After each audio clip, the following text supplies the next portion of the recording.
mahalaga ngayon ang expansion ng ating spiritual na kamalayan at ang paghahanda ng ating mga sarili upang maging higit na mas maliwanag ang ating kaisipan sa spiritual na mga bagay na kailangan natin sa panahon ngayon. So, isang lesson itong expansion of spiritual consciousness na sa ating pangangalaga sa ating physical. Hindi man magawa natin itong mapalakas kung hindi natin palakasin ang spiritual na bahagi nito. Kaya itong ating mga lessons na ibinigay ngayon para sa lahat ay kailangan natin sa panahon ngayon. Kailangan magpalakas ang mga kapatiran natin, hindi lang mga practitioners ng Art of Life, pati lahat-lahat kailangan malakas ang spiritual na siyang pundasyon ng buhay. At araw-araw makikita naman natin ang mga anghel ng Diyos. Ito ay napakahalaga dahil nandyan yan sa ating formula, receive, align, and adapt. Tanggapin ang mas malakas na koneksyon ng enerhiya. Dahil itong physical na katawan ay kailangan siya makahigop ng mas malakas na enerhiya. Kailangan siya kanyang growth. Mayroong growth ang physical na katawan at hindi lang physical. Yung kabuuan nitong katawan. That's why, ang holistic art natin, ito ay pag-aaral ng magandang kalusugan na hindi lang yung physical ang tinignan, kundi yung kabuuan mong pagkatao. Kaya body, mind, soul, and spirit, every day kailangan gagawin na mayroong ensayo ang physical para maging malakas. At mayroong malakas din na dipensya. Yung malakas na dipensya laban sa mga negative energies sa kapaligiran na hindi maiwasan sa panahon ngayon sa mga pagkaon na kakainin natin. May mga toxin sa mga pagkain, hindi na talaga maiwasan sa panahon ngayon. Itong mga pollution nandiyan sa ating kapaligiran. So lahat na ito ay kailangan natin na maintindihan kung ano ang higit na nangangailangan ngayon ng ating katawan ng mas malakas na dipensya sa ating mga kapaligiran na nangyayari. We are getting energies from the external environment and from the internal environment. So, ibinigay itong Art of Life para sa lahat.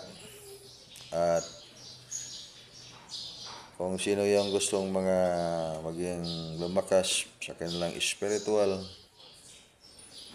so, yung sekreto niyan ay yung galaw, movement. So, develop your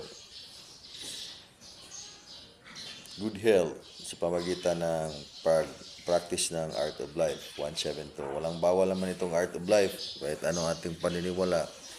Dagdagan naman lang natin ang ating mga gawa. At itong lahat ay paniniwala lang ating mga tinignan. So, maging malaking kulang kung tayo ay naniniwala lang at hindi natin ginagawa yung mga dapat na kailangan gagawin. So, we just put it into the habit. Na yung habit mo yung sa iyong sarili ay yan. Naggagawa ka ng exercise ng Angels Contacts and Correction or Art of Life. Araw-araw makikita yung mga Supreme Superlight Angels. That's why I'm saying na dito sa ating bansa, mas napaka-malaking advantage ito para sa lahat ng mga natututo ng Art of Life dahil Pag ibig sabihin natin na mayroong mga anghel dyan, matutunghayan niya sa kalangitan. So, pag sabihin natin mahirap intindihin, mahirap pa na intindihin mga anghel sa langit. Makikita ba yung mga anghel sa langit? So, pag mag-practice tayo ng angels contraction correction, makikita man niya sila sa kalangitan. Ibig sabihin na hindi masyado mahirap na intindihin kung ano yung ating mga sinasabing mga anghel sa langit. Totoo ba yan o hindi? Dahil sila ay inyo mang makikita, matutunghayan man niyo sila, nandyan sila sa kalangitan. Ang kulang na lang ay yung pagkabukas ng espiritual na kamalayan o parang malinaw na maintindihan ay yung kaisipan kung ano ang mga ibig sabihin ng itong mga mystical order formation ng mga inirelease ngayon ng advanced spiritual world. Ito ay kailangan dahil sa panahon ngayon na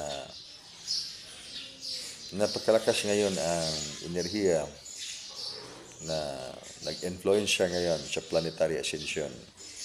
Pero yung problem lang natin pag hindi natin ito maintindihan kung ano yung ibig sabihin ng planetary ascension. Gawa man na siguro yung planetary ascension. Yan naman makikita sa ating kapaligiran. Marinig din niya sa mga balita, anong mga nagaganap ngayon sa atong mundo. Magulo ngayon ang ating panahon dahil napakaraming mga nangyayari sa ating panahon. Napakaraming mga nangyayari. Yung paggalaw ng mga pulsa ng kalikasan, hindi yan mapigilan ng kapangyarihan ng mga tao dahil natural man yung mangyayari sa malapit na matapos ang panahon. Hindi man ito madaling matapos ang mundo. Tingnan natin ito na itong panahon ay talagang naturally matapos ang panahon. Dahil na ang mga anghel nandiyan ngayon sila sa taas, makikita sila sa lahat. Hindi lang natin sasabihin na maniwala lang tayo. Mayroong mga anghel dyan sa langit, pinadala ng Diyos, ngunit hindi natin sila nakikita. Ngayon, makita man sila. At hindi lang makita, pati na rin marinig. Basta sundan lang kung ano yung utos ngayon ng Diyos sa bagong panahon. Malalim ito ang kahulugan kung ano ang ibig sabihin ng utos ng Diyos. Sundin ang utos ng Diyos, mga batas ng Diyos, ay napakahalaga yan. At yun ang yung karapat-dapat na gawin ng isang taong gustong pumasok sa kanyang kaharian. Ngunit, napakahirap lang na matupad ng isang tao yung pagsunod ng batas ng Diyos at ito pa rin ang kanyang mga utos. Kung hindi natin alam kung anong klaseng batas ng Diyos at anong utos ng Diyos nitong bagong panahon. Dahil bagong panahon ngayon, pagbagaman yung batas ng Diyos sa sinaunang panahon ay batas yun sa sinaunang panahon. Applicable sa frequency ng lumang panahon. Wala pang mga cellphone. Hindi pa tayo makakita ng mga aeroplanong lumilipad dyan sa kalangitan. Ngayon ay bago na rin ang panahon. By the 1800s, Industrial Revolution, nagbago ang panahon. Ngayon, computer age, nagbago ang panahon na rin. At then papasok na naman ang bagong panahon na super advanced technology. So, iba't iba na rin ang mga batas na kailangan nating matutunan upang hindi tayo magwabol sa greed. Ibig sabihin ng magwabol sa greed, sa ating paniniwala, sinunod natin ang batas ng Diyos dahil naniwala man tayo. Dahil higit man tayong naniniwala, kaya sinunod natin yung batas sa Diyos. Pero problema raning itong ating paniniwala. That's why, there's one thing we have to realize, kailangan natin ito maintindihan kung ano ay sabihin ng paniniwala. What is the limit of belief? Okay, hindi tayo man ito sa dugukan.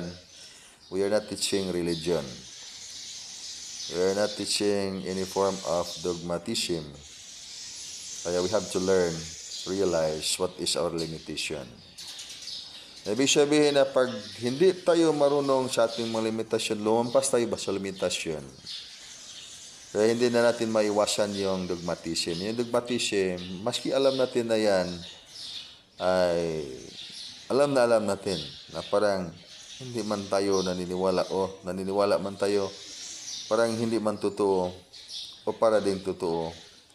Ngunit hindi natin maipaliwanag at maipakita mismo sa ating kaisipan ng tunay na ebidensya dahil hindi natin alam. Ngunit ipinagtanggol natin ang mga bagay o mga data na ating paniniwala kahit hindi natin tumpak na yan ay tama o tumpak na totoo. Kaya na siya dogmatism.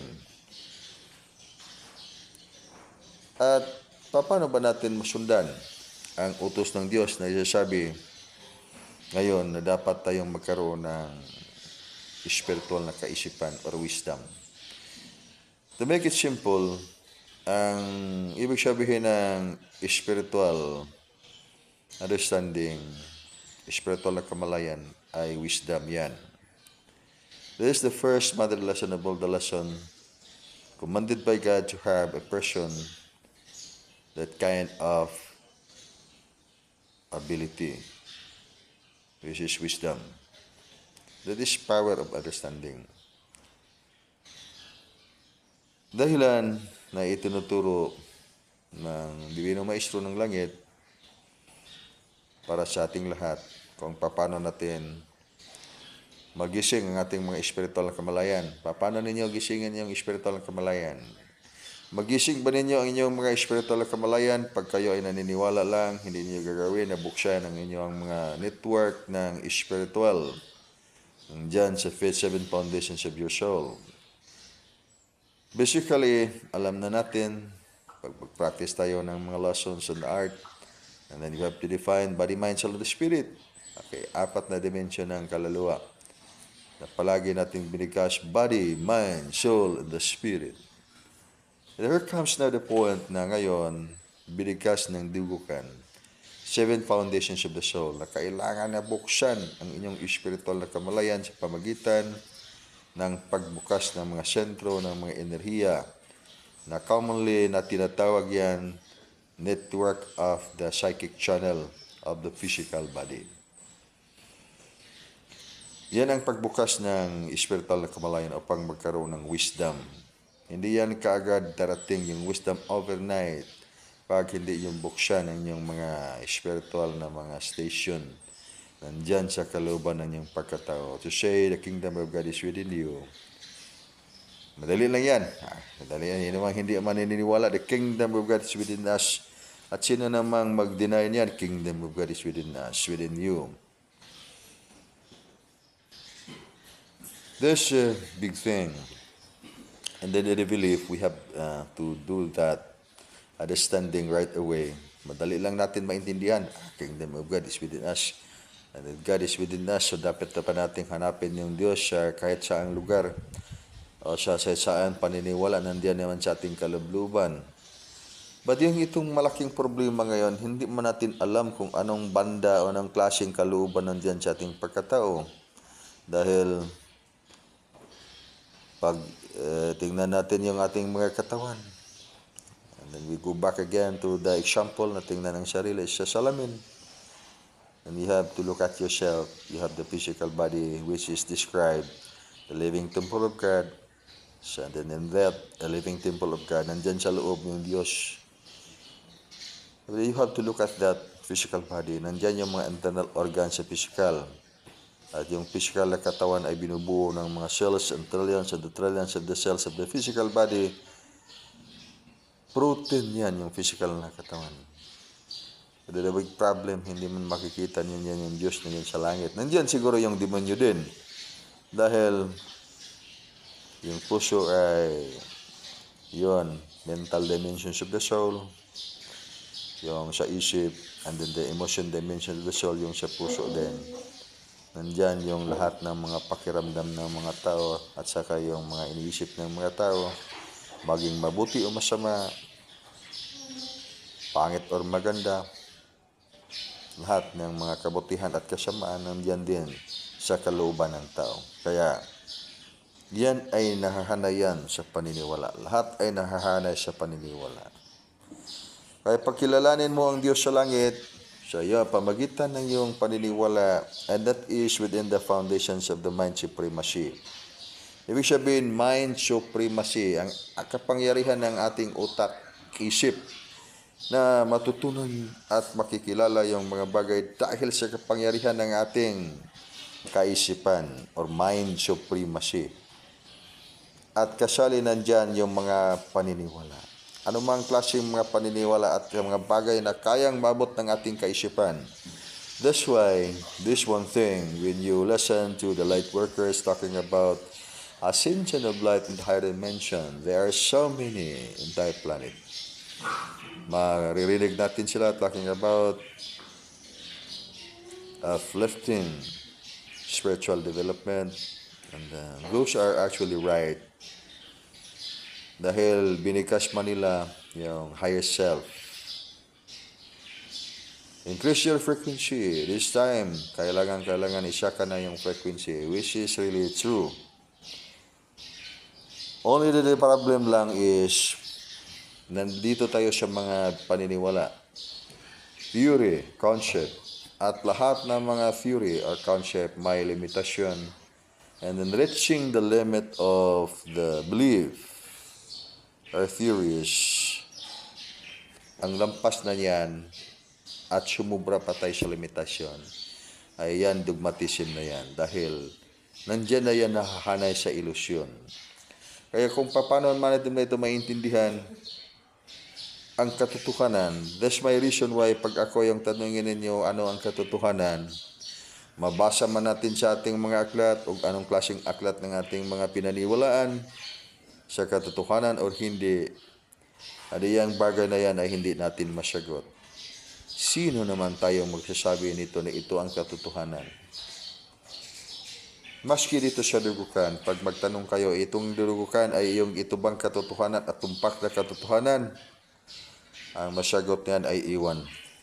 Hindi natin alam dahil ang katotohanan ay walang katapusan. Sabihin man natin pag akin lang na katotohanan ay tumpak na katotohanan.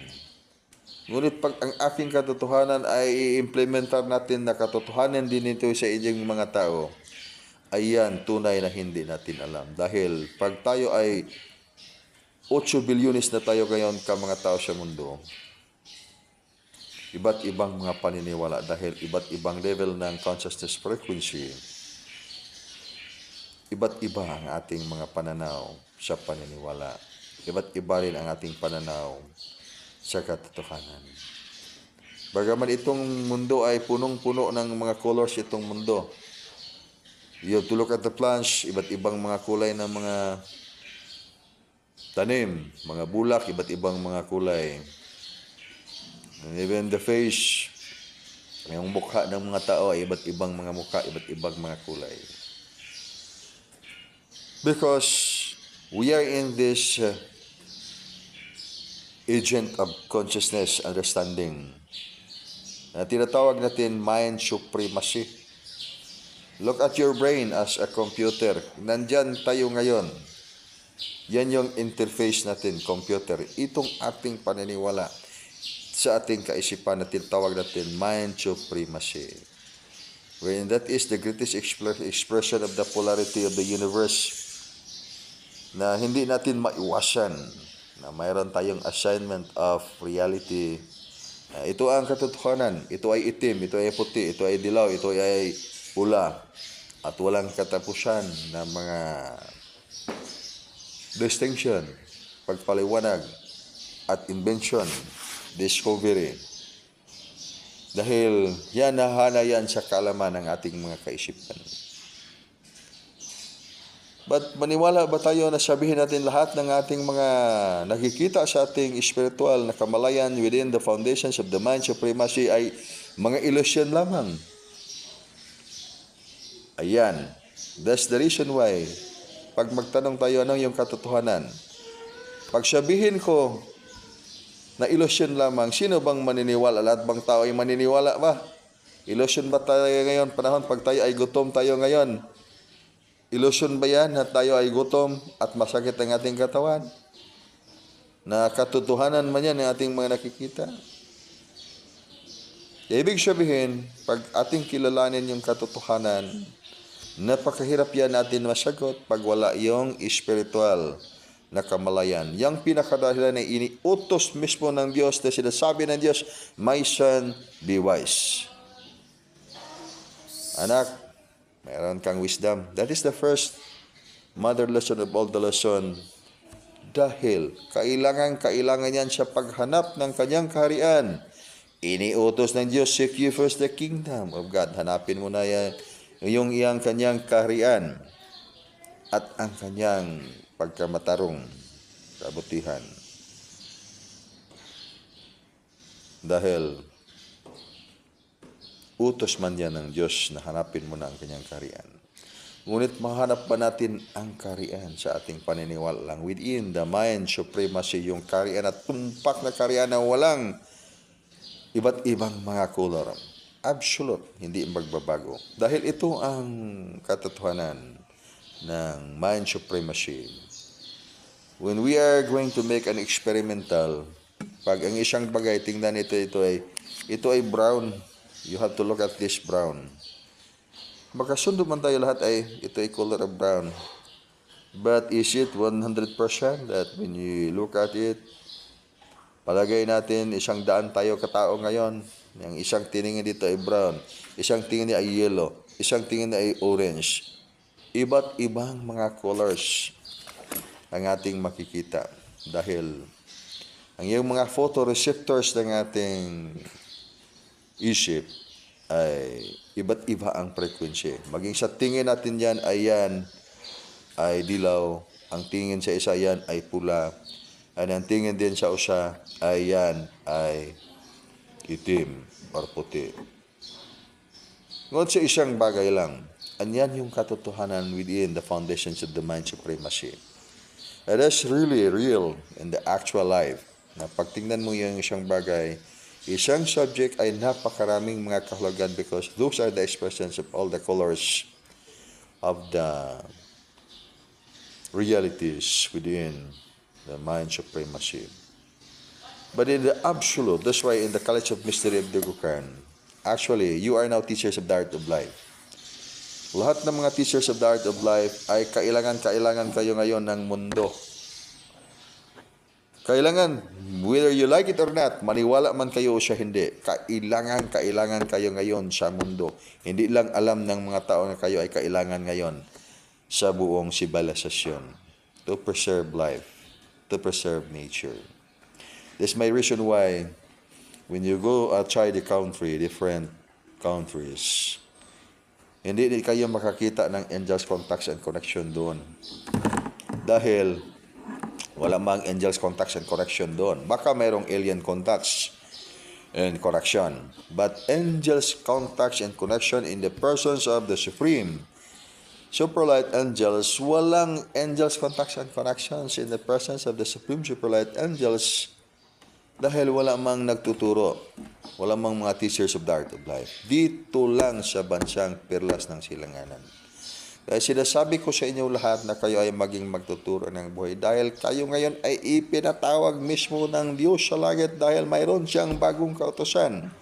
Ang kautusan na ngayon, after the ascension of life in the higher dimension, the ascension of this humanity in the higher dimension. Babalik tayo sa sinasabi ni Hesus Kristo na the way, the truth, and the life. That's why, pag magduda tayo, itanong natin sa ating mga sarili, ay nandyan ba yan sa kasulatan? Nandyan yan sa iyong kasulatan, mabasa man o hindi nyo mabasa sa papel, ang bagong utos ng Diyos ngayon, sa panahon ngayon, maging magtuturo ka ng buhay, sa halip na maging magtuturo ng pagkawasak. Mayroon bang exemption sa utos na ito? Walang exemption, dahil pag hindi ka maging magtuturo ng buhay, magtuturo ka ng pagkawasak. At yung ascension mo into higher dimension, kailangan na dumaan sa proseso ng kanyang mga batas. Hindi mga batas sa sinaunang panahon dahil ang mga batas sa sinaunang panahon ay superseded na ngayon sa bagong batas.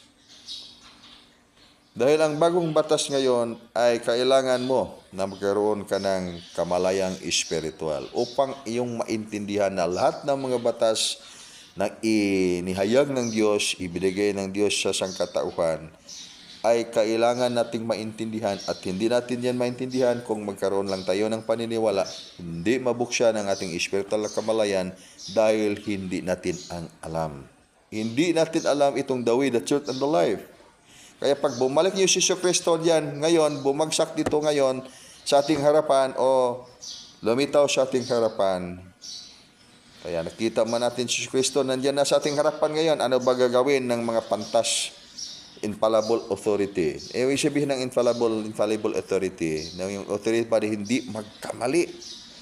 Itong authority na hindi magkamali. Ay may dumating ni Kristo ngayon. Dumating sa inyong harapan. Nagpakita sa inyong mga harapan.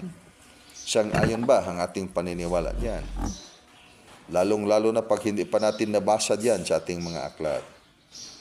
Kaya anong mangyayari ni Kristo sa kanyang pagbabalik pag diyan lumitaw sa inyong harapan?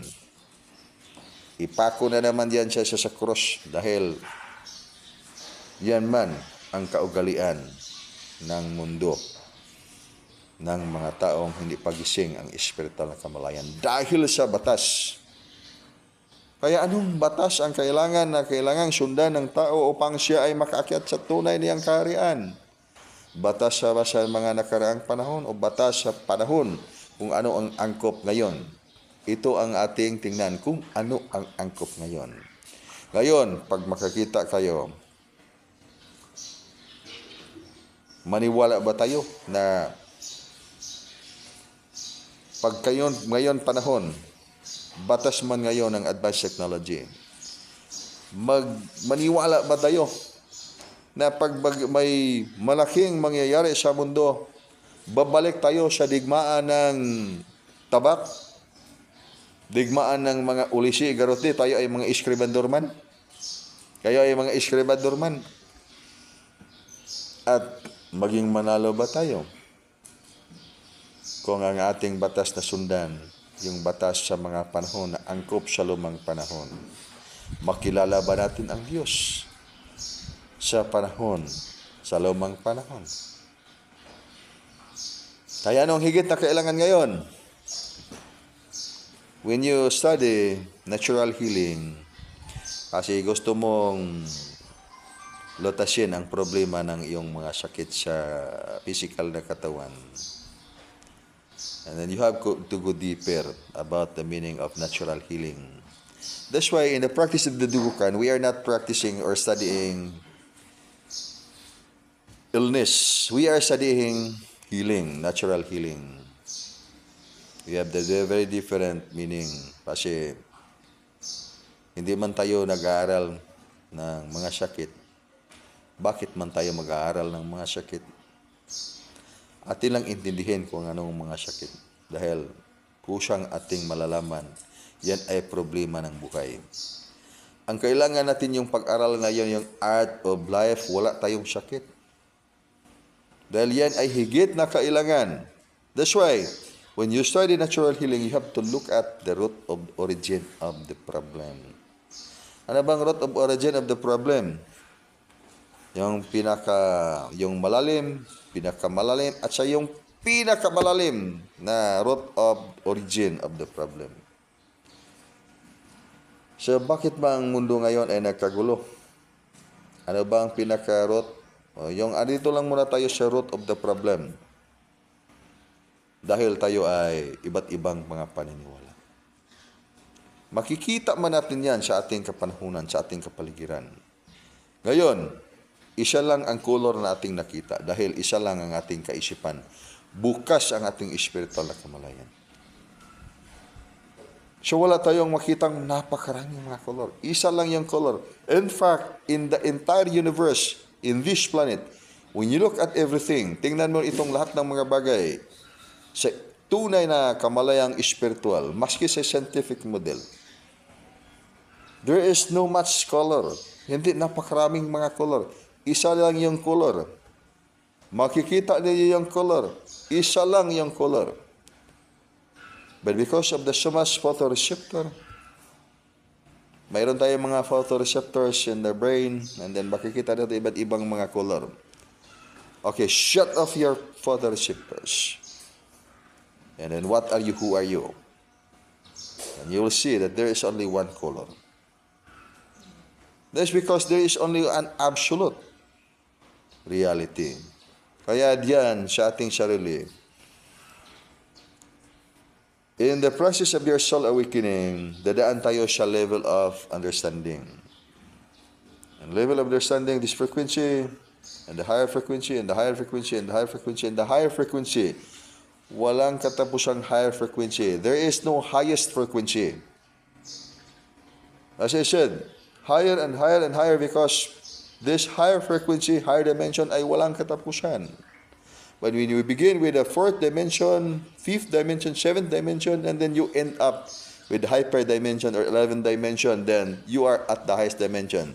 The game is over. Because dyan na lang yung sukat na yung pagkatao. Kapantay lang yung sasabihin niya na naabot ko na yung pinakataas ng aking, o rurok ng aking spiritual understanding. Kaya wala ka nang hanapin. At yung mga taong nakikita nandiyan sa mas mataas na dimension, ay nakikita yung lahat ng limitasyon ng iyong pagkatao. Kaya madali lang itapul down ang mga tao. Kaya magulo ang ating mundo sa panahon ngayon. Dahil lahat ng mga tao ay makipaglaban sa napakaraming mga ilusyon at napakaraming mga katotohanan. At sino yung mga mananalo, yung pinakamakapangyarihang katotohanan. Kaya yung digmaan ng sanlibutan ay digmaan ng katotohanan ng mga makapangyarihang mga kapangyarihan ng mga Diyos sa kalangitan. Kaya ito ay digmaan, hindi ito digmaan ng mga sangkatauhan, mga tao. Digmaan ito ng mga Diyos nandyan sa mental dimensions of the soul. So, go back to the question. When you want to solve the problem of the physical body illness, you have to look at the root of origin of the problem. Tingnan natin yung ugat ng problema. So, ano bang yung ugat ng problema? Nagbago man ang panahon ngayon. Sa panahon ngayon na medyo malapit na ang katapusan sa panahon, so ang edad ng ating panahon ngayon, ang gulang ba ng ating panahon ngayon? So mismo yung gulang ng panahon ay nagdudulot ng problema dahil ang program na sinunod sa mga paniniwala ng mga tao, dito man tayo nahahanay sa daang ito. Kaya ibinigay ng Diyos ngayon itong art of life dahil ito ay ipinakita mismo ng Diyos sa langit yung daan ng buhay, ng katotohanan. Upang yung mga tao ay makapasok sila sa kaharian ng Diyos, makaakyat sa higher na dimension. Hindi yung dimension na sinasabi, napakaraming mga sinasabi, mga light workers in the planet, teaching aliens, getting closer in the planet, to save the planet from total destruction, civilizations from total destruction. Dahil itong mga higher dimension na ito ay ginagawa man ito ng utak ng mga tao. Data naman yun lahat. We are in this third dimension, spatial dimension. First dimension, kasi isa lang yung sukat. And then, first dimension, second dimension, third dimension, kasi may sukat, may height. Ibig sabihin, may sukat siya, may laki. This day, actually, yung measurement could be expressed by mathematical expression. Kaya yung mga dimension na ating inilarawan, lahat ng dimension ay frequency. Sabihin natin first dimension, second dimension, yung lahat ng mga mundo na yan ay frequency. Wala mang dimension na walang frequency. Kaya lahat ay mga dimensions na may frequency. But talking about higher dimension, klarong-klaro ang pagpahayag ng Supreme Master of Heaven in the foundations of Dugukan, spiritual foundation of Dugukan. Yung higher dimension na iting tinutukoy, Supreme governance of the infinite cosmic family of light. Supreme governance of the infinite, hindi finite. Ibig sabihin, finite, wala mang supreme sa finite. Ibig sabihin ng supreme, infinite, that is immortal. Immortal na katotohanan ng mga anghel sa langit, nandyan sila makikita, hindi mga alien, kaya walang magka-crash landing. Pag yung mga alien pwedeng magka-crash landing, di kasi made up of machine. So, yung mga machines magkaroon ng machine failures, kaya magka-crash landing. Kaya klarong-klaro yan sa propagation ng dugukan. Itong fellowship or teaching of the dugukan. Hindi kayo magkamali dito. Hindi tayo nagtuturo ng mga aliens na mga katuruan. Nagtuturo tayo sa tunay na liwanag na ibinigay ng Diyos, itong lesson na tinatawag Angels, Contacts, and Correction, dahil kailangan kayo ngayon sa mundo. Kailangan kayo ngayon sa buong sanlibutan o sa sanlibutan, mga tao, upang yung mga tao ay makakita sila sa tunay na liwanag, yung daan na gustong ipakita ng Diyos sa kaisipan, kamalayang espiritual ng mga tao. Para makita sa kanilang espiritual na kamalayan, kailangan nila buksan ang kanilang mga psychic channel sa physical na katawan. Hindi lang 7 energy centers. This is actually common. Kasi narinig man natin sa mga nagsasabi, mabasa natin, makita natin sa YouTube, napakaraming mga explanation, 7 energy centers. Ang gagawin natin, 11 energy centers. After you have done 11 energy centers, then going up, going up, going up. When you are going to ascend, shortcut tayo, but there's no actually shortcut direct method. In the process of going up, we have to abide the natural way.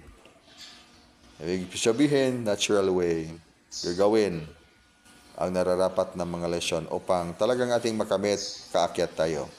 We go higher dimension, hindi lang 5th dimension, hindi lang 7th dimension, and the higher and the higher and the higher. One ray dimension. Sabihin lang natin one ray dimension of the 15, of the 13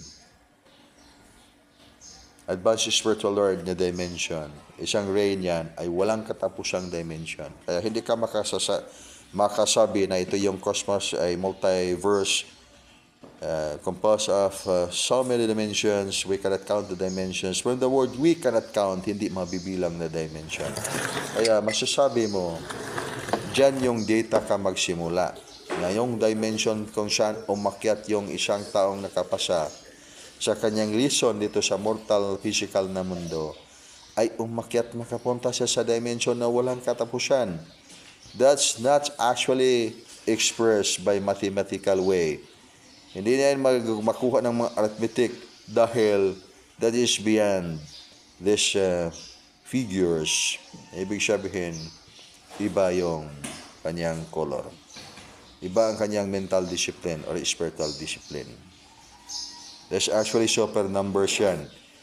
Hindi yan magawa natin na maintindihan pag hindi dumaan sa tinatawag na the way, the truth, and the life. Makagawa ba tayo, makasimulate ba tayo ng mundong ibang mundo, kagaya ng mundo ng ating ginagalawan ngayon? Makasimulate ba tayo ng tao, kagaya ng tao, kagaya natin ngayon, nakikita natin ngayon sa ating mga ginagawa?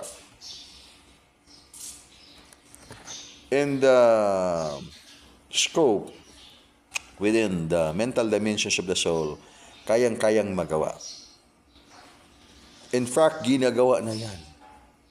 The introductions of the super advanced technology would be in that foundation. In fact, that's actually happening right now. Nakikita na natin. Ngunit hindi lang madaling ipaliwanag ang mga bagay na ito. Kaya sasabihin na lang natin, napakalaga na sundin ang kanyang mga batas at mga utos. Dahil sa pagkilala natin sa ating mga sarili, kilala ba natin ating mga sarili? Oo. Sabi natin, madali, kilala natin ating mga sarili. Kasi sabi ng aking kaibigan, sabi ng aklat, mabasa natin dito sa aklat, sabi ng ating mga master, sinasabi ng ating mga master, know thyself. Kaya kilala na rin natin yung ating sarili. Totoo ba yan? Kilala natin ating mga sarili. Totoo. Hindi na rin tayo mag-debate niyan. Dahil alam naman natin na hindi tayo sinungaling. Kaya paniwalaan natin. Kilala natin ang ating tunay na mga sarili. Siya ang angkop na frequency, yung sarili na yan na ating nakikilala. Kaya nga ako ay nag-usap ako mismo sa aking sarili. Ang aking sarili at the seventh foundation of the soul, that is my real me. But then I'm talking about also looking at the frequency of the I am. That is actually still within the mental foundations of the soul. Higher frequency, higher than the seven foundations of the soul, composed of the brains, neurons, carbon atom life foundation. Yung I am, sabihin na, I am that I am. Okay, medyo higher na yung I am that I am. Sabihin, ako mo ako. Bisaya pa na, ikaw mo ikaw. Medyo taas-taas na siguro. And then, without doubt, kasi hindi man tayo sinungaling. At hindi kayo sinungaling. Kaya, lubusan tayong naniniwala na totoo pala yun, I am that I am, tayo ay I am at the I am tayo. Kaya, nabigyan tayo ng pagkakataon. We are talking about I am at I am. Nag-usap kami. Akong aking sarili. Itong aking sarili ay nakipag-usap. Nagkaroon ng chat ba? Nag-chat sa aking I am. Then we're talking about the I am. And then, when I am at the consciousness of my I am that I am, ako mo ako, tininan kong itong aking isip, in the I am, walang that, ako lang yun mismo. Then sinabi ng aking kaunawaang espiritual, mas higher, illusion man ng akong mga katotohanan sa akong pagkaako. Kasi nandito ako sa aking higher na frequency na tinatawag na I am, that I am. But when you look at the I am, nawala yung that. Talagang illusion man yan. Kaya pumunta ako sa aking higher na kaunawaan. At aking natutunan yung aking kaunawaan sa aking pagkaako sa seven foundations of the soul, carbon atom life foundation, ay medyo kulang. At in fact, mga ilusyon lang. Yung aking mga katotohanan ng impyerno, langit, paraiso, lahat ay may sukat. Kaya, yung langit ko dito ngayon sa aking pagkaako, masukat, medyo mas malaki pang itong buong Cebu. Kaya kailangan lang ng ilang libong tao kailangang maligtas. Ipagpunta natin sa itong I am, medyo mas malaki na. Kailangan na ng billions ka mga tao para hindi masyadong tahimik at masaya rin pag maraming maligtas. At then, pumunta rin ako sa aking Supreme Infinite Cell na yung tinatawag natin Consciousness, Energy, Light, Life. Supreme Consciousness. At tinignan ko yung I am ko dito sa frequency ng I am, that I am. At doon makikita ko na rin dito sa aking, I am at the frequency of my Supreme Cell. At nakikita ko rin itong katotohanan na aking that I am, that I am. Yung I am, that I am natin ay illusion man yung lahat. At kung kailangan natin matanggal yung illusion, we have to dissolve all this belief, all these interfaces, para magkaroon tayo ng kaliwanagan sa ating espiritual na kamahalan. Higher than among all those frequencies. We have the first frequency, I am. You are what you are. The second frequency, higher. And then higher than that, walang katapusan na higher and the higher frequency. Yeah, you end up with nothing when you proclaim yourself that you are actually reaching the highest or the pinnacle of your spiritual understanding. Dahil walang katapusan itong inner discovery. But here is now the point in time. Nang dito na tayo ngayon, yung lahat ng mga dita ay ibinigay ng Supreme Master sa langit. Lahat ng mga dita. Hindi masyadong kailangan natin itong palaliman ng ating kaunawaan, katalinuhan. Dahil kailangan tayong walang katalinuhan ngayon. Dahil ito ay ang kailangan sa ating kaunawaan. Sinubukan natin. This is actually, I can share you actual experience. Dito tayo sa astral travel. Do you know, itong astral travel ay napakadali lang gagawin. Basta alam niyo yung paraan ng naturalness. Ngunit, ay alam natin na napakahirap din gawin dahil itong naturalness, madali lang sabihin itong naturalness. Ngunit talagang mahirap gagawin. In fact, pag magkasakit tayo, kailangan tayo ng gamot. Bumili tayo doon sa mga butika dahil kailangan sa ating physical na katawan. Yung ibig sabihin ng naturalness, lahat ng mga kailangan sa iyong physical, sa iyong spiritual, nandyan sa nature of your shell. Gusto ka ng gamot, nandyan sa iyong kalooban. Gusto ka ng spiritual, nandyan sa iyong kalooban. Kaya, huwag mong i-beautify. That's why, hindi madaling gagawin itong second mother lessons of all the lessons na kailangan maintindihan ng itong ibig sabihin ng naturalness. In fact, when you cannot fulfill the first mother lesson, which is wisdom, walang pagkakataon na matupad mo itong pangalawang mother lesson na tinatawag na naturalness. Kaya dadaan talaga yung tao. Yung taong gustong umakyat sa kanyang kaharian na walang sukat, hindi lang kasing laki ng Cebu, na kailangan lang ilang libong tao o milyong tao. Ngunit, walang sukat. Ibig sabihin, pag ilang tao yung ating ipasok dyan o makapasok dyan, hindi mabilang dahil sa napakalawak at sabihin na natin sa ganyang mga pamaraan. So, hindi natin ito maintindihan pag hindi natin mabuksan ang ating spiritual kamalayan. Unang-una, we have to learn the first mother lesson, which is wisdom. This is actually the primal commandment of God. Bago tayo makapasok sa mas malalim na kaunawaan, kailangan natin pag-aralan kung ano ang daan ito. Ang daan ito is, we have to fulfill. Sundin natin itong utos ng Diyos, wisdom. At don't be misled with wisdom. Intellect and wisdom are two different things. Intellect ay katalinuhan. Kaya yung AI ngayon, lagyan mo ng lahat ng mga informations and then you have to write down, mag-search kayo dyan sa Google, and you have to give your words and then kunin nyo yung process niya ay makita nyo kaagad. You have to give your words and then ibigay na sa computer. Yung lahat ninyong kakailanganin na information nandyan na yung lahat ngayon. So,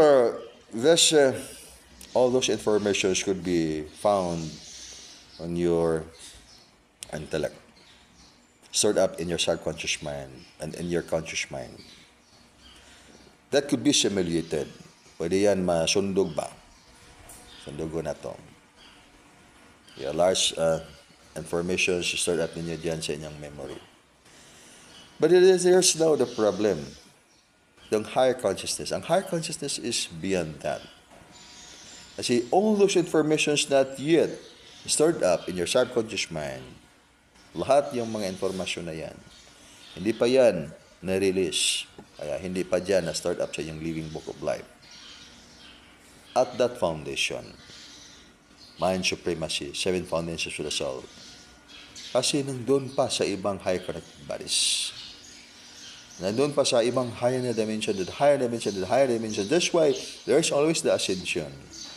Itong ibig sabihin ng ascension, that is expansion of your spiritual consciousness. Pag wala pa yung mga information nandyan sa inyong consciousness, energy, light, life, kasi nandun pa sa higher and much even higher dimension, ay kailangan ninyong puntahan. At paano ninyo yun mapasok? So we have to go to the next lesson. After wisdom, we have to practice naturalness. And in the practice naturalness, hindi kayo magpatalo sa inyong mga sakit. Dito na tayo papasok kung anong tunay na kalusugan. Kaya pag ngayon, ang aking maintenance sa katawan ay pangpalayaw ng blood, dugo. Palayaw tayo sa dugo. Kaya kasi hypertension tayo ngayon. Palayaw, ilom tayo aspirin, mulayaw ang dugo natin. And then, layaw ang dugo. Ibig sabihin na layaw ang dugo na hindi na kayo sticky. Especially when a person is diabetic. Yung blood that circulate into the blood vessels, through the blood vessels would be as if molasses. So sticky kayo siya. Hindi siya kadaloy masyado. Kaya, hindi kondisyon ang physical na katawan. Pati din ang spiritual na katawan na hindi kondisyon. Because maraming mga blockages. Unlike water, for example, so cleanse up yung blood. Kasi hindi masyadong sugar acid dyan sa physical na katawan. Excessive sugar acid sa physical na katawan. Just like water flowing into the blood vessels, through the blood vessels, sa condition yung physical na katawan. Walang stress, not so much cortisol or stress in the physical body. Ay balance lang yung physical na katawan. Ngunit pag mayroong mga blockages ang physical na katawan, because all those things, and then mayroon tayong maintenance, and then yung maintenance natin ay everyday we have to do that. Araw-araw, inom tayo ng palayaw sa ating mga blood vessel, palayaw sa ating dugo. Kaya, normal ang ating dugo. Normal, kaya naman tayo maintenance. And then, darating ang isang taon, then another year, and another year, another year. Lumipas ang 5 taon. Kaya we have to increase also. Kasi na-immune ang physical na katawan, we have to increase the dosage of the drug medicine sa physical na katawan. Kasi palayaw, kanunay ang dugo. Always normal yung ating blood pressure. But the problem is, every day, nagdipis din ang ating mga blood vessels. Ano mangyayari sa physical katawan? Is it actually the way you are getting healthy body? So it's not the way it is done. Ibig sabihin, hindi natin pinalakas ang ating katawan at hindi natin talagang binigyan na tunay ng lunas sa ating kalusugan. Dahil hindi natin dito pinaktis itong utos ng Diyos na yung pangalawa na mother lesson, yung naturalness. Ibig sabihin ng naturalness, you have to practice what is needed by the soul. Yung pangangailangan ng iyong kaluluwa in the way or sa pamaraan na natural na pamaraan. Lahat ng kailangan na gamot ay nandyan sa iyong butika, nandyan sa iyong katawan. Kaya nga ako ay natawa ako ba, nakabasa ako, nakarinig ako ng statement ba na itong lahat ay nandito sa ating kasulatan. Kaya may isang tao, nagsasabi siya, yung butika ay nandyan na sa Biblia. Kasi kanyang nabasa sa Biblia. Tamang-tama yan. Wala mang hindi nasulat sa Biblia. Expressly or impliedly, lahat nandyan na yan. Dahil sinasabi naman na yan ng Diyos sa unang panahon. Kaya nga natala dyan sa kasulatan. Expressly or impliedly. Iba mag-ibig sabihin expressly, just like the 10 Commandments, expressly, mabasa mo lahat yan. 10 Commandments, kasi naisulat man. Yung impliedly, para ba ganito pagkasabi ba na, parang isumbingay mo. You have to do it in the parable. Impliedly. But yan yung ibig sabihin. That's why, in this way, in the allegory, and then the thing should be said, na yan pala yung ibig sabihin. So, Ang ibig sabihin ba dyan, pag nandyan na yan ating nabasa sa kasulatan, nandiyan ba yung kailangan sa ating physical na katawan? Mabasa man natin dyan sa ating kasulatan. So, if we go with the pattern of the belief, and then we will say, ay, mabasa man natin ito, na pwede pala ito natin gamitin. And then we have to buy this, apply this medicine para tayo ay gumaling. And then i-practice na natin all the rest of our lives. And then we end up with this. Gumaling tayo, but when it come up to this point of result, and then pag ang ating point ay mas mataas na frequency dahil gusto nating pag-aralan ang mas malalim at mas mataas na katotohanan ng liwanag ng Diyos, we have to go with the natural way. Yung natural way, paano ninyo pagalingin ang iyong physical na katawan gamit ang kapangyarihan ng Diyos? Paano natin i-suppress itong mga viruses gamit ang medisinang espiritual upang tayo ay mag-survive, lalong-lalo na sa panahon na darating. Sa mga pagsubok ng buhay, gutom, gubat, sakit o kamatay, sino mang mas mataas na may kapangyarihan na mag-survive sa panahong darating? Sa apat na itong mga hampak sa kinabuhi, gutom, gubat, sakit o kamatay. Maiwasan ba itong mga hampak na ito sa sangkatauhan? Gutom, gubat, sakit o mga kamatay? Ang sagot niyan ay pwedeng ma-minimize, ngunit as a whole, hindi yan maiwasan because that is already the program implemented in the polarity of this world.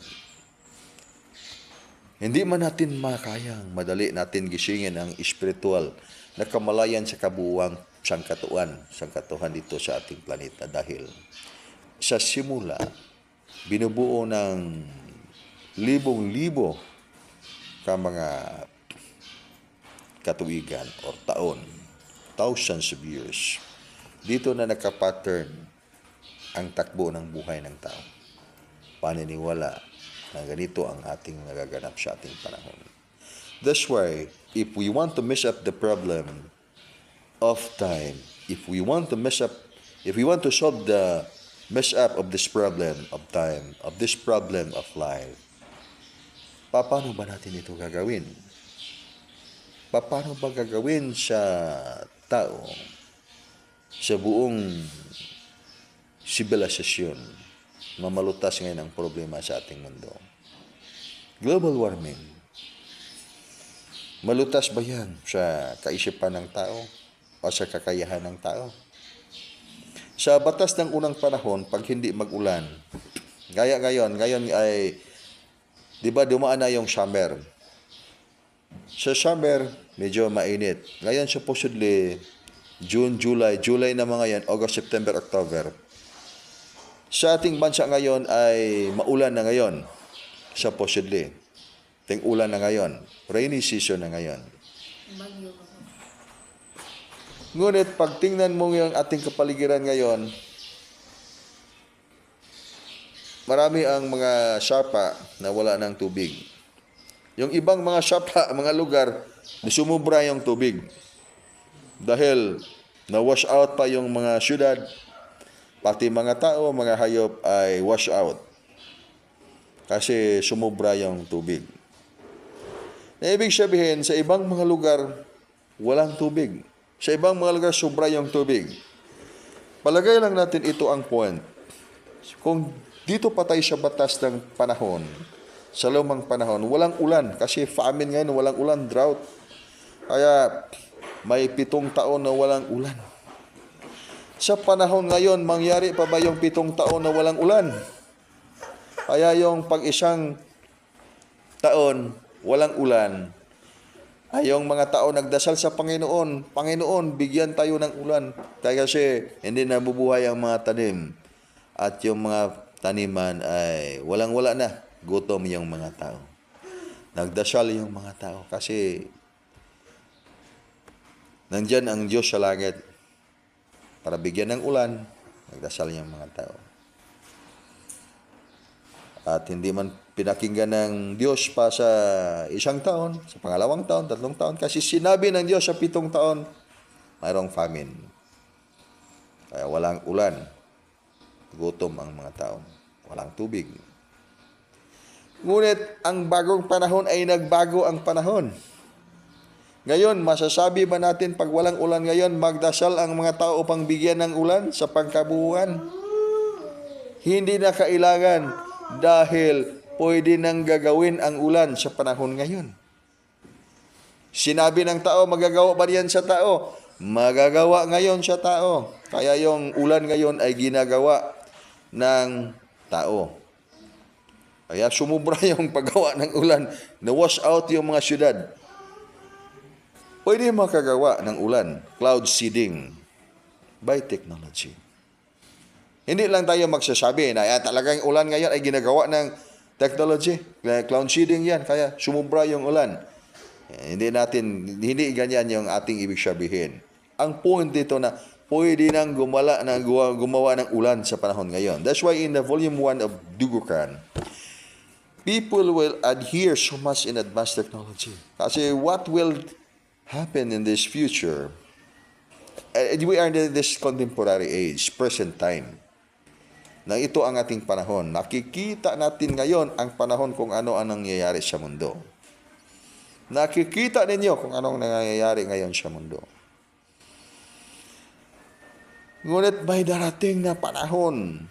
We are talking about supreme super light angels. Makikita yung mga anghel sa langit, nandyan sa kalangitan. Supreme super light angels, not so much advanced technology. Pero kasabay nito yung propagation din na masasabi natin na unidentified flying objects, mga kababalaghang mga liwanag din yan sa kalangitan. Walang pagkakaiba pag tingnan yung mga supreme super light angels. At dalawa ring school of thoughts. Dalawang institution na nagtuturo nito. Ang isang mystical order formation, ang isa is advanced knowledge. Sinasabi nila, meron unidentified flying objects, so much advanced technology, a higher beings, getting closer in the planet. That's because those are actually all theories. Mga konsepto yan. Konsepto at konsepto. Dito is, we are not in the concept. We are in the actuality. That's why we have this formula to see is to believe. Kailangan natin gagawin, sundan yung batas ng Diyos. Complete surrender to the only supreme absolute. Itong ibig sabihin na tayo, pag magtanong yung mga tao, itong mga teachers of the art of life, mayroong kapangyarihan? Wala. Ay walang kapangyarihan. Kayo pag magtanong, itong leader ng dugukan, mayroong kapangyarihan? Wala. Walang kapangyarihan. The reason this is actually the reason. We are in this point in time. We must have complete surrender to God. Ano bang tawag natin sa yung author of everything? Author of everything, not theory of everything, but author of everything. Author ba sa lahat? So that's why masasabi natin this is actually so difficult to understand. Medyo mahirap itong intindihin pag hindi natin sundan yung katuruan ng Divino Maestro. Tinatawag niyo na Divine Master. Dahil pag hindi niyo sundan, basahin lang natin, ang yung pagbasa ay hindi yan pagsunod, pag-alam lang. At hindi lang pagkatuto. Yung pagkatuto ay dapat talagang sundan ninyo kung ano ang ipinagawa. Ang ipinagawa ngayon, lahat ng mga divine laws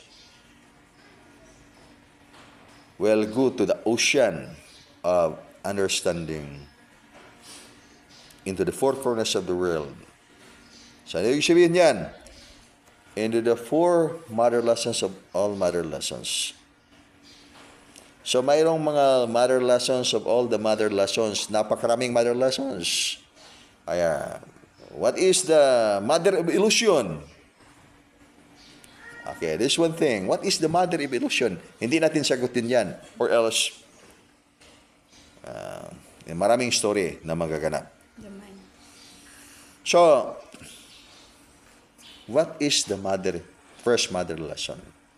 Of all the lessons, sa lahat ng mga lesson, then we end up with the divine law.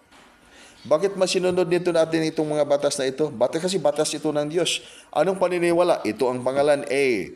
Okay, bakit sinunod natin itong batas na ito? Mga batas na ito, batas na mga ito. Maraming mga batas. Anong pangalan? B. And then another name of yung divine laws, C. And then and so on and so on. Napakaraming mga pangalan ng mga batas. Sa lahat ng mga divine laws, ano ang ultimate or yung pinnacle ng mga batas na yan? And then, yan ay magkaintindihan yan. Hindi yan magkaaway. And that the point is, first mother lesson of all the lesson, wisdom. Bakit kailangan ka magkaroon ka ng Holy Spirit sa iyong pagkatao upang magkaroon ng wisdom? Bakit kailangan ng wisdom? Para mahanap ang kanyang kaharian. Mahanap ba ang kanyang kaharian pag wala kang wisdom? Ang sagot ay hindi. Ang mahanap mo ay napakaraming mga ilusyon. Ay di maging sanhi pa na ikaw maging Diyos. Diyos na walang kapangyarihan. Only kapangyarihan ng ilusyon. Ibig sabihin, kailangan niyang wisdom. And then, lahat ng pagsunod mo ng batas ng Diyos, kailangan masundan ang pangalawang mother lessons of all the lessons dahil hindi mo mabot ang pangatlong mother lessons without fulfilling the second mother lesson, which is the third mother lesson is perfection, and then the second is naturalness. Kaya, sino bang taong exempted sa pangangailangan na matututo ng divine healing pag gusto siyang pumasok sa kaharian ng Diyos? Si Yesu Cristo pagdating dito sa ating mundo, nagtuturo ba siya ng mga drug medicine? Wala, hindi. Hindi niyo mabasa nagtuturo si Yesu Cristo ng drug medicine. Ang itinuturo niya yung kaharian ng kanyang Ama. Sundin ang mga batas, mahalin ang kapwa, mahalin ang kaaway, dahil yan ang batas ng banal na batas na kailangang matutunan ng isang tao upang makamit ang spiritual na kaunawaan. But the big problem now by this time, without wisdom, kaya ba natin masundan ang tunay na batas ng Diyos sa langit? Pag hindi natin mabasa sa ating aklat, ngayon hindi naman masasabi nating aklat pag hindi natin mabasa sa ating cellphone. Cellphone naman ngayon ang inyong mga aklat. Ibig sabihin, nabago na yung panahon. Napakalaki na, napakalawak na inyong mga aklat ngayon. Bagaman siya napakalawak din yung aklat ngayon in just a piece of matter, very small, but all those informations you need ay nandyan na yun lahat sa inyong cellphone. Within the foundations of the mental supremacy. But beyond that, ay wala pa dyan. That's why, at present life evolution, you are 9 connected bodies, 1 carbon atom life foundation, yung inilarawan na 666 carbon atom body foundation. Carbon-based life ba? Ibig sabihin, protons, neutrons, electrons. And then, 1 advanced elemental foundation, higher version than higher elements. Ibig sabihin, yung physical na katawan na immortal na katawan, maski physical pero hindi mamamatay. Kaya yung isang engkanto at the age 100,000 is actually looking 20s. Pagdating ng 300, again, will still looking 20s. Kasi walang aging process. Yan I'm talking about yung mga engkanto na mataas ang kanilang grado. Kasi napakaraming mga elemento nandyan sa kanilang katawan. At yung super light body, 7 super light body nandyan. Yung tinatawag high connected bodies. Mga immortal na katawan yan. Hindi yan mamamatay. Kaya hindi yan mababasa ninyo sa inyong mga aklat. Dahil mababasa ninyo lang yan sa inyong buhay na aklat within the 7 foundations of your soul. Particularly the immortal dimensions of your soul. Not just within the mental dimensions of the soul. So, napakaraming mga bagay kailangan natin matutunan dito, madiskubre. So, anong gagawin? Sundan ang katuruan ng Divine Master. Pag hindi masundan ang katuruan ng Divine Master, Matutunan ba ng tao ito? Hindi. Ay hindi. Paano matutunan na hindi man natin ito nasundan? Unang-una, hindi natin matanggap dahil hindi natin nakita ang katotohanan. At din pag mangita tayo ng priba, maghanap tayo ng priba, mas lalong malaya tayo dahil hindi ito kailangan natin itong i-challenge ang katotohanan dahil ang katotohanan ito ay hindi nangangailangan sa atin. Ang tao lang ang nangangailangan sa katotohanan yan upang siya ay tunay na makapasok sa kanyang kaharian. So, kailangan yung magtuturo. Kaya ngayon, kayo ay mga magtuturo ng buhay. Itinuro sa inyo ngayon ang daan na ito. Upang tuluan ninyo ang siyanlibutan. Angels, contacts, and connection. Ang susi ng lahat ng ito ay yan yung makikita niyo sa kalangitan. Walang makapasok sa kanyang kaharian. Ang tawag sa kaharian na yan, Supreme Governance of the Infinite Cosmic Family of Life. Makikita niyo mga liwanag diyan sa langit, hindi mga aliens. Darating ang panahon, maraming mga magka-crash landing, mga unidentified flying objects, and then makikita yung mga ebidensya, parang mga halimaw yung mga mukha, at yung ang mga mukha ay nakakatakot yung mga mukha, hindi mga gwapo, hindi mga angels, hindi mga angelic faces pa. Kaya kayo, mag-practice kayo ng mga mystical order formation. Huwag kayong mag-transform into the animals.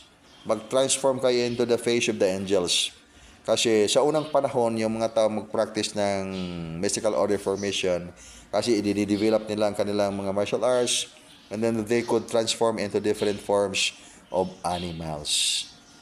But it is actually not the highest method. That's actually not the highest version of transformation. Kasi animal-like face. Ang ibig sabihin, pag mag-transform kayo, transform into the face of the angel, not into the face of the animal. You are not an animal. Bisaya pa ka, animal man na sila, oh. Animal ba? But in English, it's really good. Animals. Hayop. I have to transform. Mag-transform kayo in the angelic face. Not in the face of the alien. Don't it be proud if you have the face of the alien. Kasi, ang ating lesson ngayon ay Supreme Superlight Angels. Kaya turuan ang siyang katauhan. At by this time, you are really needed. The humanity is needed. Entire humanity, I'm talking about entire humanity is needed by this nature to be reborn in the new world of so much enlightened consciousness. So much enlightened consciousness. To reborn into so much enlightened consciousness. Sisilang na ngayon ang so much enlightened AI. Mas matalino pa kaysa tao. Kaya kayo, pag mayroong AI na mas matalino pa kaysa tao, ano ba ang higit na kailangan sa ating Divine Mother Nature by this time? Hindi katalinuhan ang kailangan ng Divine Mother Nature. Ang kailangan ng Divine Mother Nature ngayon, mga taong umiilaw sa tunay nilang avatars ng buhay. Yung tinatawag na Infinite Consciousness Energy Light Life. Supreme Shell. Hindi yan intellect. That is consciousness energy light life. Walang equation yan. You cannot express that into mathematical expression and then you can arrive with the right understanding that is reality. Because that is beyond this formation. That is actually beyond the foundation of knowledge. That's why that is not intellect. That is wisdom. Wisdom yan, coming from the force of the Spirit of the Omni-Supreme Absolute.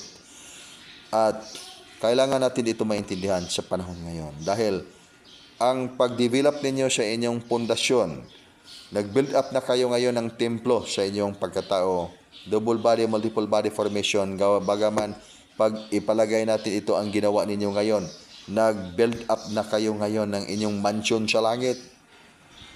Yung mansion na napakalaking mansion.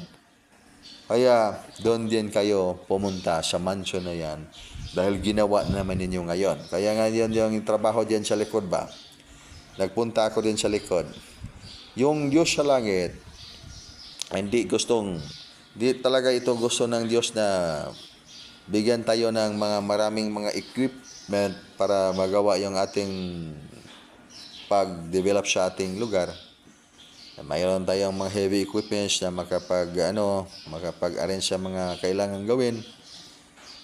Dahil ang kailangan ng Diyos ay yung puso na may tunay na pagmamahal na talagang manual ang gagawin. Manual yung gagawin. Ay makita yung translation of love into action na yan talagang ginagawa diyan dahil may pagmamahal sa puso yung mga tao. Pag budadhan na to niya ng bulldozer or backhoe, diretso na patag. Diretso na, kadiyot ra kayo, oras lang. Hindi mo sugot ang Ginoo kay kinahanglan jud na jud imo jud ang punito ng bato ug yuta. Para iserbisyo nimo imong panahon ngadto sa templo. Pag mubarog atong templo because of the alien technologies at hindi na tayo nag-illustrate ng tunay nating pagmamahal, and then ipasira din na sa Diyos ay dili man na gugma sa tao, gugma man na sa komersyal dahil ang mga tao diyan na yung puso ng mga tao ngayon. That's fulfillment also that you cannot serve two masters at one time. Magkataon na yung dalawang masters magpatawag sa iyo, you have to choose one master.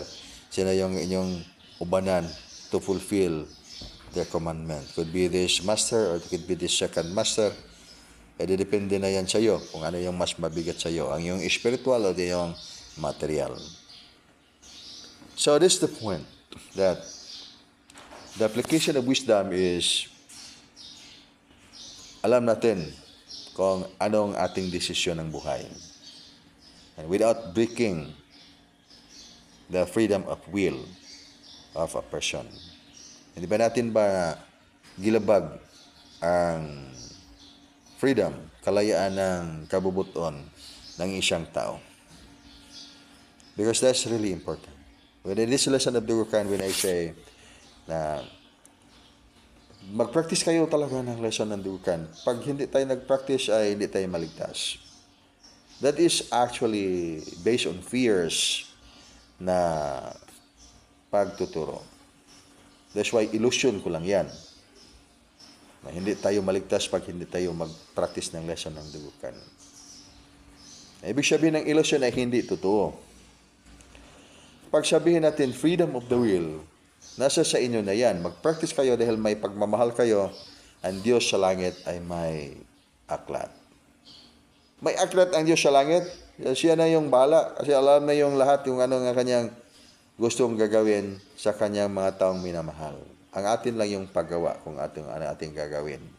Kaya kayo ay ipakita sa inyo sa pamagitan ng mga panaginip, sa pamagitan ng mga pangitain, yung mensahe ng Diyos sa langit.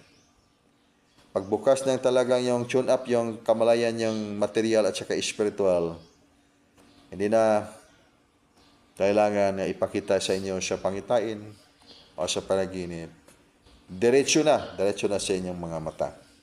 Kaya pinakita sa inyo mismo sa Diyos yung kanilang presensya ganyan diyan sa mga anghel sa kalangitan. Hindi na kailangang managinip pa kayo. Hindi na kailangan na sa pangitain makikita niyo sila. Ibuka lang inyong mga mata, makita ninyo sila. Para hindi lang maligaw, sundan ang kanyang mga lessons na ibinigay. Para hindi kayo maligaw. Kailangan buksan yung mga signal sa inyong physical na katawan para hindi kayo ma-mislead. Baka yung mga magbawing-bawing kayo dyan, ay yung mga technology din, nagbawing-bawing kayo sa mga advanced technology. Dahil inakala niya yun, Panginoon na yun, Panginoon, mga anghel yan. And then pagdating siya na nagka-crash landing, bumagsak, ay demonyo pala yung mukha. Na ibig sabihin, hindi kayo maligaw sa ganyang paraan.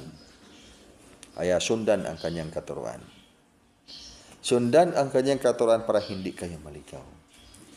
Kaya, in the fourth task of the 7 steps of the inner discovery, you have to discern your dream. That is every night or every day na kayo ay matulog. Pag matulog kayo, managinip kayo dahil ipinakita sa inyong guardian angel at sa kayong spiritual master yung mga kailangan mong matutunan. Kailangan lang ninyong maintindihan yung mga tema ng inyong mga panaginip.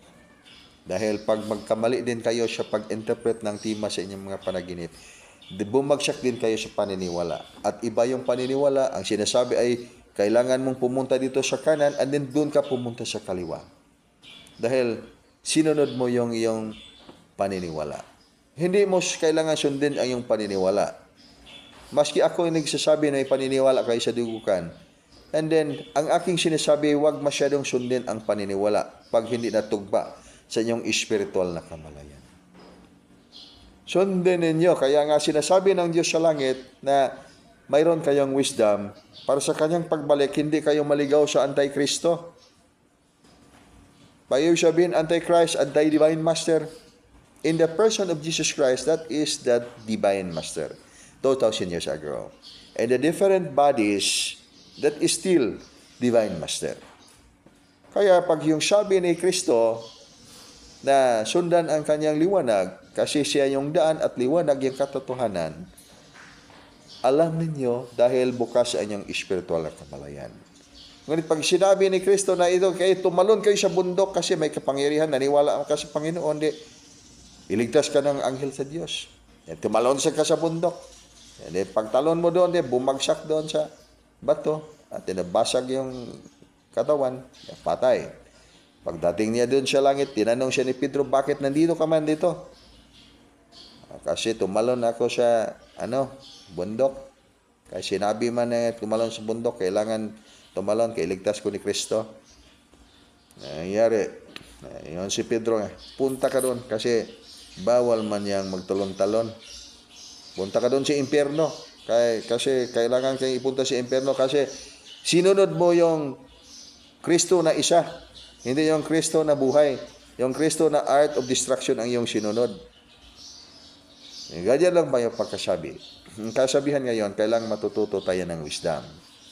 By the advancement of science of this time, pag yan, tungha si Jesu Kristo, lumitaw dyan sa kalangitan, and then kasama yung mga kidlat at sa kakulog, yung mga tao ay naniniwala na sila talaga, maniwala talaga yung si Kristo na yan. Kasi may kulog, kidlat, at kapangyarihan. Mga anghel nandyan, kasama niya. Ngunit hindi man nag-signal ang inyong physical na katawan, nakakonect man kayo sa art of life, supreme super light and just walang signal, zero signal. Ibig sabihin si Kristo ba yan? Ngunit sa iyong mga nakikita, dahil takot at naniniwala ka, talagang maniniwala ka. Ngunit sa bandang huli din ay hindi yan totoong Kristo. Dahil pwede yan gagawin sa technology by this time. Ayan, marami yan. Ngayon, maski nga dito, makakita tayo sa video ba yan. Nagtanong yung mga tanong ito, malaking kababalaghan, mysterious lights. Kasi yung phenomena nakikita sa kalangitan, maraming phenomena nakikita na talagang mga mysterious lights. When we look at it, paano maging mysterious na mga light effects, mga ano man yan, mga gawa man yan ng mga technology. Kaya hindi kayo maloko sa panahon darating din na may maraming mga illustrations ng kapangyarihan. Kaya as earlier as now, abide with this way, wala tayong kapangyarihan. Ang kapangyarihan lang natin ngayon ay yon kung anong ibigay sa langit. We have to have complete surrender at tulungan yung iba na makita din nila itong katotohanan. Mag-ipon tayo ng mga bahandi ngayon, kayamanan sa ating material. Ngunit ang panahon natin ngayon ay napakaikli na lang at darating na yung pinakabagong panahon. Hindi yan maiwasan kasi yan ay data na ngayon nangyayari sa ating mundo. Kailangan may resolve ang problema ng ating planeta by this time. There is the ongoing global warming. And then pag tingnan ninyo yung ulan, nasabi ko kanina, yung ulan ay ulan ngayon, supposedly maulan na ngayon, balanse yung ulan, ngunit hindi balanse ang ulan. Mag-ulan lang tayo ngayon pag may bagyo at sobra-sobra yung baha. Sa unang mga panahon, hindi ganyan ang ulan. Pag ulan, siging ulan pero hindi mag-wash out ang ating mga kapaligiran. Ngayon ay iba na talaga ang panahon. Kitang-kita ninyo yan. Yung galaw din ng mga bulkan ngayon. Ang mga galaw sa mga bulkan ngayon, hindi yan maiwasan always because in the near end of time. Talagang mag-activate ang mga enerhiya sa planeta. That's why you are needed by this time. The entire humanity is needed to facilitate.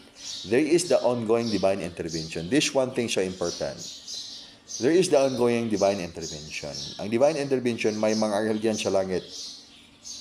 Nagdala sila ng divine intervention pang tulungan ang mga tao. Ma-preserve ang human civilization, not just only human civilization, divine Mother Nature itself. There is the mortal part of the divine Mother Nature. That's why to restore the mortal part of the divine Mother Nature, kailangan may sarili siyang paraan upang ma-restore ang kanyang kalusugan. Kasi sinisira naman ito ngayon sa program ng mga tao. Mayroon bang tao, we are so convenient pag mayroon tayong mga invention and all yung ginagamit natin ba ng mga energy by this time, hindi maiwasan natin na makakontribute tayo ng mga, we could say, mga garbages ba, that draining the nature. So, it means that there must be the new solution to resolve the problem of the planet. And that the solution of that is definitely alam na ng lahat ng mga scientists, alam ng lahat ng mga tao, yung mga nag-aral kung anong kailangan sa ating panahon ngayon. Transformation. And in that transformation is, sa ano ba yung transformation? Paano ma-transform? Ay ang program na yan. Kaya mayroong pangkabuuang programa ang mundo dahil kailangang i-implementar sa ating panahon. Kaya may nagtanong, ito mahinto ba itong mga pagbaha ngayon? Kasi masyadong mga baha-baha ngayon. Ay, ang sagot niyan ay kailangan yan sa ating panahon ngayon. Hindi yan mahinto dahil mangyayari